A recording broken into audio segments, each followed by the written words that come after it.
The next topic we want to discuss is a serious one, but one that's so important to address. We're talking about suicide, so mom, dad, or caregivers, your discretion is advised if you have little ones in the room. Okay, that being said, it's pretty gut-wrenching when you go online, you see the headlines, or you hear on the news that a well-known person has died, particularly those who seem to have had it all. And then you hear the news that that person took their own life, and it becomes even more difficult to grasp. Most recently, many simply shocked and stunned last Friday when word spread that celebrity chef Anthony Bourdain of CNN's Parts Unknown had died by suicide at a hotel in France. And just a few days prior to that, we received word that designer Kate Spade also took her own life. And the same question resonated all over the world. Why? Dr. Suni Jani is a psychiatrist with Community Behavioral Health, and she joins us this afternoon. Thank you for being here. And I also want to let everyone know that we do have the number to the National Suicide Prevention Lifeline on the monitor here, and we're going to keep it there. Thank you. For the remainder of the interview. And it is a hard question to answer. Why would someone take their own life? That is a hard question. It has a very complex answer. I think the best and briefest way I can answer that in the time we have is if an individual is in a circumstance where the situation is more overwhelming than their ability to cope with it. And I think what many individuals will say, and what many studies that have interviewed these individuals and the families of survivors or individuals who have died by suicide have found, is that most of them have had experience or history of mental illness, including substance use. Okay, so let me ask you a question, and we had this discussion actually before we even went on camera, because I want to make sure that I understand. Sure. There is a push right now to change the language of how it's referred to. Yes. Can you explain what it is and why? Yes, so before, when we discussed suicide, I think we all kind of heard the language committed suicide, right. Or sometimes if someone died by suicide, the term we used was completed. If they survived suicide, right. We used the term failed attempt. And the reason we are asking the culture of the language and the discussions to change is because some people and many families, many survivors will say, when we say commit, we're discussing sometimes a crime, because in the past, it used to be a crime to die by suicide, right. To have thoughts of suicide, to make these attempts. Sometimes people will look at it, and this is based on religious tradition and belief, and I'm sort of here to discuss the scientific side, the right. medical side of it, as sinful. And sometimes, depending on context, we're discussing shame-based, and the purpose of my presence here and to discuss it is to encourage people to come forward, to not feel ashamed if they're having these thoughts, and to seek help. So when we change the language and we discuss that this is a real illness, this is behaviors, these are circumstances, these are a variety of situations, we need people to know that they can come forward and ask for help. And that's why changing the language is so important. So instead of committed suicide, we ask people say die by suicide. Right. Instead of failure or success, we ask completion. We ask people say suicide survivor. Yeah. Okay, so there is something called suicide contagion. Yes. What is that? So this is actually something that many studies and many individuals have noticed for a couple hundred years now, that when a prominent individual dies by suicide, and it is widely noted and reported, and it depends how we discuss it and how sensitive we are in reporting and discussing it, and which is why I really appreciate how you've posted the National Suicide Hotline and how we're discussing it right now. Some individuals who are in a vulnerable state, and whether it is because they're actively experiencing symptoms of mental illness, or, as I discussed before, they're in a circumstance of active despair, hopelessness, helplessness, and feeling as if they cannot have any other option apart from withdrawing from life at the moment, they might see that someone who had it all, or just any individual in a certain circumstance similar to their own, took their own life, they might do the same. So we often notice shortly after someone dies by suicide, many other individuals start dying by suicide as well. So that can be a tipping point. So the change in language hopefully will help that as well.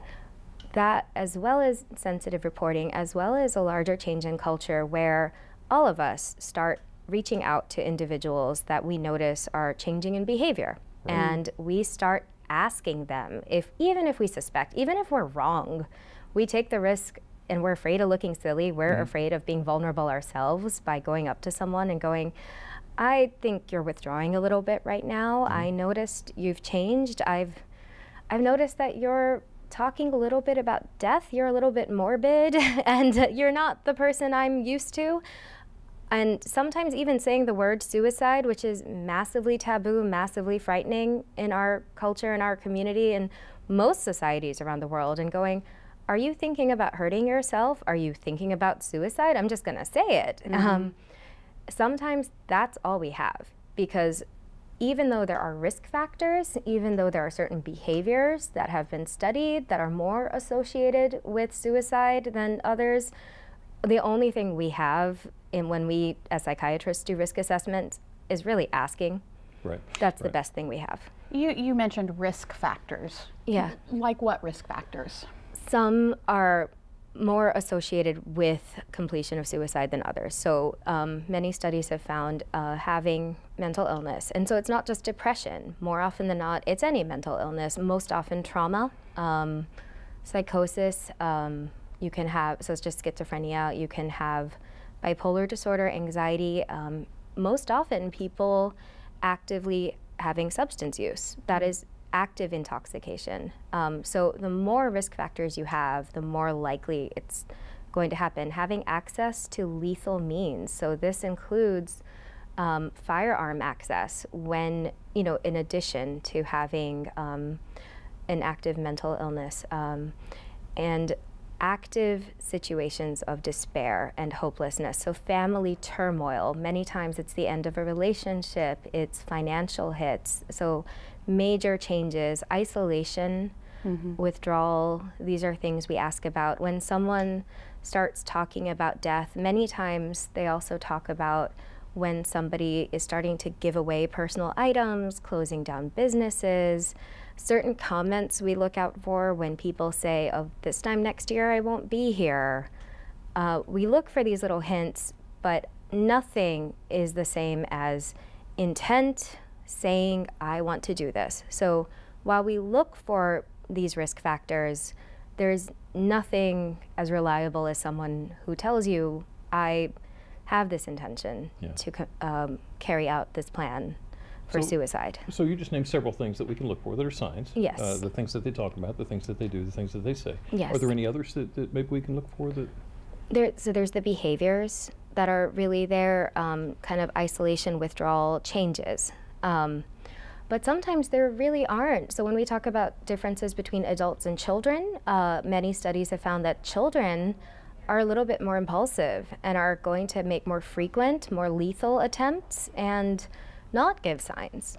So that's why I ask that people ask when they suspect, because while, I am a psychiatrist and there are many mental health professionals that go through rigorous training to do suicide risk assessments, we don't know your friends and family as well as you know your friends and family. That's why asking, as uncomfortable as it is probably one of the best ways to know these things. So if we know someone or someone in our life is showing these signs, who may be in a dark place, we can help them by just asking. Just asking? Yeah. And it is a strange thing. It's kind of like the way we discussed the change in language around suicide. This is a change in culture and the way we interact with people on a day-to-day basis who are so close that we wouldn't be asking people to do this, but sometimes that's all it takes, because many times people will say they seem so happy and friendly, and that's true. Many people put on that smiling front. And none of us saw it coming, and that's true. There's people who are determined to die by suicide, are determined, and that's all we have again is to ask. Right. And okay. So if maybe you have thoughts going that direction, again, please write down this phone number. yes. A very good phone number to call. You've covered a lot of ground for us Yeah. today. Thank you for that. A lot There's of a lot great of ground information. on this. If you could boil it down to one thing you would want someone to take away from this, what would it be? I think it would be that suicidal thoughts are a temporary stage. Even though for some people they can feel like months and years, and for some people they can feel like a powerful fleeting moment, it is temporary. It is painful, but it is temporary. And one of the things that in all my studies that have been incredibly powerful for me to learn is that when they interviewed survivors of suicide, 99% of them have said, as it was happening, as they thought they would die, each of them regretted it. And they thought, I hope this doesn't happen. Mm. And afterwards they realized, oh, the world really wants me and I belong here. And it's a situation where even though right now seems terrible, this too shall pass. Yeah. And, you know, again, please reach out to a loved one and seek help. It'll get better.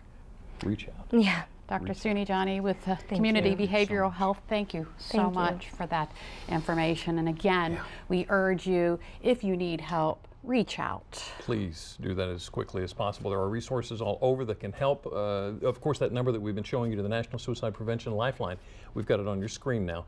We're also going to have it on delmarvalife.com, so please be sure to get it. And if you need a place to visit, the Life Crisis Center and PRMC are ready and willing to help. The Life Crisis Center has counselors available 24 hours a day, 7 days a week.